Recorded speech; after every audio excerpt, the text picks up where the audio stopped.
como é que foi? Você chegou a ser presa em Estocolmo. Flagrante com o quê? O que você estava querendo entrar na Suécia com o quê? LSD. Com LSD. E aí não... Isso... Tranquilo. E não era monja ainda? Não era monja. E como é que você fez para sair dessa? O que você argumentou? Não, eu fiquei lá. Eu fiquei 5 meses e pouco. Aliás, quando foi... Eu estava indo com um amigo meu, que eu conheci em Londres, e ele tinha um amigo em Estocolmo, e a ideia é que a gente fosse encontrar esse amigo, e a gente tomava LSD nessa época. Para mim, tomar ácido era uma coisa assim, de onde está Deus, e o que eu estou fazendo aqui. E tive umas experiências muito interessantes nesse sentido. E nós fomos para lá porque a gente achava que tinha muito suicídio na Suécia, porque faltava espiritualidade. E quem sabe a gente levasse um pouquinho de espiritualidade para eles. Em pílulas. Em pílulas, em cerveja. Né? E aí nos pegaram, fui presa, e minha mãe correu para lá, foi me visitar, e aquela história, negue tudo, minha filha, né? E quando chegou na hora da corte, e ela esperando, e advogados, ela vai negar. Eu falei assim, não, eu trouxe sim, eu fiz, eu acredito, né? E aí fiquei um tempo, foi um tempo interessante para mim, uma experiência muito rara, as cadeias, vamos dizer assim, né, em Estocolmo, tinha mulheres de todas as espécies diferentes, e alguma delas estava lá porque dava no filho muito, para aprender a não bater no filho, e tinham pessoas presas por drogas muito pesadas. E como eu tive um acidente de carro uma vez, que eu tenho essa orelha machucada... Qual é a orelha machucada? Qual é essa? Essa aqui, né? Ela tem uma marquinha. Uma marquinha mínima. Mas era ótimo, porque eu dizia que isso tinha sido uma briga. Então eu fui respeitadíssima. Tive um grande respeito na cadeia, porque brigava de faca. E que língua você falava? Inglês. Mesmo na cadeia? Porque na Suécia eu acho que praticamente todo mundo... O inglês é uma segunda língua, todos falam inglês. Porque para falar sueco, eu acho que nem eles mesmos entendem tudo. E foi lá que eu comecei a meditar. Foi lá que, bom, tinha que ficar fechadinha lá, tinha o quartinho meu, ouvia música, ouvia Pink Floyd, as coisas do gênero. E comecei a fazer meditação. Acordava cedinho, às 6 da manhã, sentava, lia algum livro, dizia, faz om. É uma delícia, né? Você sente... Então parece estar conectado com todo o universo. E foi muito lindo isso. Você chegou a namorar um participante da banda do Alice Cooper? Paul Weiss. Ele fazia a iluminação do show. Eu fui no show com os meus primos mutantes, o Sérgio, Arnaldo. É verdade. Naquela época a Rita estava junto, estava todo mundo ainda junto. E eles foram assistir o show, eu fui... E tinha um moço lá, que era muito bonito. Aliás, eu estava olhando aqui as pessoas que fazem a sua cobertura de câmeras e cuidando dos fios, e fiquei me lembrando dele. Ele era cabeludo, cuidava de fios de eletricidade, com muita alegria, dançava junto com a música. E era bonito também. Era bonito, tinha um cabelo até a cintura, braceletes de prata, que coisa bonita. Aí você já... Aí fiquei interessada e tal, me convidou. E a Dorinha, que era a mulher do Liminha, que era o baixista dos Mutantes, não, vai lá, você está sozinha aqui, vai. Me deu uma força, me deu roupas para ir, me pôs no carro e disse, vai para o Rio encontrar com ele. E você foi? E eu fui. E quando ele voltou, no dia que ele foi embora do show, ele começou a chorar no aeroporto. Eu falei, mas que coisa interessante, está chorando. Me conheceu 3 dias, está chorando. Porque você é muito sedutora. Pois então. Mesmo como monja, você é muito sedutora. Opa. Cuidado. Agora, me conta como foi a ida para o mosteiro. Você mora em mosteiro ainda? Eu moro num templo agora, aqui no Brasil, no Pacaembu. Aqui no Brasil. Mas chegou a morar lá? Sim, eu fiquei no Japão 12 anos. Eu comecei a praticar em Los Angeles, na Califórnia.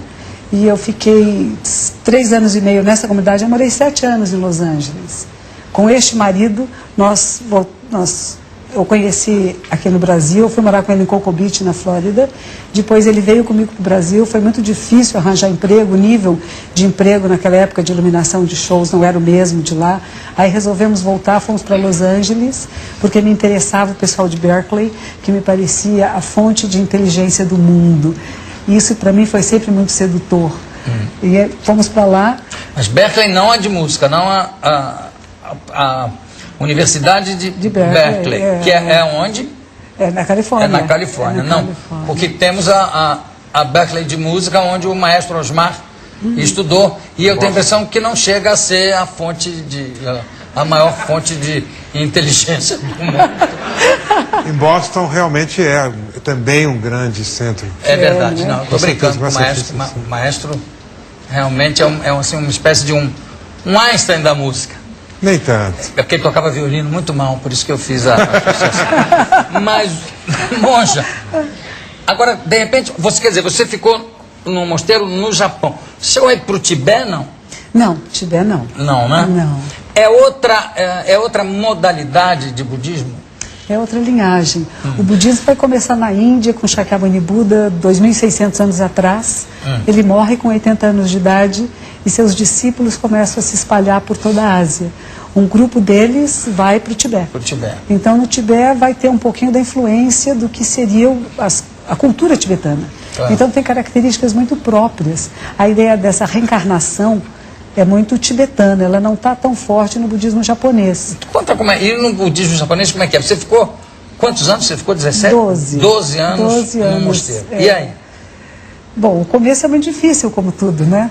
2 anos sem entender a língua, sem entender a cultura, e me sentindo discriminada, isolada, foi precioso. Se sentindo ou sendo discriminada? É sendo mesmo. Mas é muito bom isso, porque com isso eu aprendi, ou pelo menos tento aprender a não discriminar. Porque nós temos discriminação muito forte dentro de nós. É verdade, embutida. Embutida. E lá, por exemplo, teve uma cena muito interessante. Nós pomos comida nos altares e uma vez por semana tirávamos. Tinha bolachinha de chocolate. Eu que escolhi, comprei, pus lá, estou 15 dias, uma semana, 10 dias esperando. Agora é o dia de tirar a bolachinha, vou comer a bolachinha. Tiramos as bolachinhas e a monja, que era mais antiga do que eu, convida a amiga dela, faz um chazinho, as duas comem um chazinho com bolachinha e não me dão a bolachinha. E você deu uma bolachada nela? Não, eu fiquei com vontade de comer a bolachinha. E a outra monja que estava comigo me deu uma cenoura para comer. Então, nós duas comíamos cenoura e elas bolachinhas. A gente nem olhava porque era tão embaraçoso aquilo. E eu fiquei pensando quantas vezes na minha vida, na minha casa, minha mãe não deu sobremesa para quem cuidava da casa. E aí eu comecei a pensar nisso, como dói para aquele que tem e está comendo, quem não tem e está vendo. E não Mas na realidade, ela quando fez isso, não fez com a intenção de que você tivesse um insight, desse uma iluminação satori, né? Por causa disso, né? Ela fez que ela queria mesmo comer o seu biscoito, né? Ela queria só ela com a outra. Mas é interessante isso, quando a gente começa a perceber na vida que tudo que acontece pode ser uma oportunidade desse satori, desse despertar. Aí é diferente. Então não tem inimigos, não tem rancores, não tem ódios, não tem nada disso. O que acontece é uma oportunidade de crescimento e aprendizado. Mas existe dentro de um templo, né? Que seria quase que o correspondente também a um convento, né? É, um convento, né? isso. Existe rivalidade entre as monjas? É como nós humanos somos rivais. A gente briga pelo amor de papai, de mamãe, do irmão. Então isso existe. A nossa superior era como se fosse a grande mãe e que nós queremos mostrar para ela como nós somos bons, perfeitos e maravilhosos. Foi a do biscoito? Foi a superior ou foi a do biscoito? Não, a superior não. E a superior eu entrava muito em atrito com ela também, porque é interessante falar de discriminação. Eu tive nos Estados Unidos um mestre japonês em que eu tinha profundo respeito e admiração por ele. E quando eu fui para o Japão, porque eu quis, porque eu pedi, e eu comecei a comparar, dizendo, não, mas é mulher, ela não é tão boa quanto ele, né? Porque afinal o homem é melhor que a mulher. E eu comecei a perceber que isso estava muito forte dentro de mim, né? Que loucura isso. É uma coisa incrível. Eu levei 8 anos para entendê-la. E você, bom, você fala, hoje em dia você fala japonês? Eu falo um pouco, as coisas. Um pouquinho? As coisas porque eu não aprendi na escola, eu aprendi uma linguagem budista, eu sei falar sutras budistas, eu entrei um pouquinho dos ensinamentos de século XIII, tem um monge maravilhoso que chama Mestre Eihei Dogen. É uma joia brilhante, inteligentíssimo. Dá um exemplo pra gente. Ele diz assim, natureza Buda, tudo que existe é a natureza Buda se manifestando. Todos os seres, todas as existências, natureza Buda. Seres sencientes, que alguns dividem isso do budismo, ser senciente é uma coisa, não senciente é outra. Ele diz assim, quem pode separar? tudo está vivo, a vida do universo. Então ele faz natureza Buda igual, todos os seres igual aos seres sencientes. Quando ele fala de vida e morte, não é vida e morte, vida e morte são uma coisa só. Ude é um outro capítulo que ele escreve, somos o tempo, tempo existência. Não existe um tempo rodando que eu pulo dentro dele, nós somos o tempo, a vida da Terra. Que bonito isso, é uma coisa quase que de, sei lá, ciência quântica, de física, não é? É isso. E como é que fica a relação do budista, do japonês, onde não há tanto, não existe a figura da reencarnação, não é? A vida, não existe vida e morte, existe só a vida. Mas depois que a pessoa morre, existe, qual é a ideia dos mestres budistas no Japão? O que acontece com essa, vamos chamar, com essa alma? Bom, uma das características do budismo é anatman, que seria não alma. Não alma no sentido de uma alma fixa ou permanente, eterna. Tudo que existe é um processo contínuo de transformação, é o co-surgir interdependente e simultâneo. Mas existe acho que uma energia vital. Existe essa energia que continua com consciência? Pois é. Aí que a coisa é um pouquinho diferente e complicada. Nós temos vários níveis de consciência, né?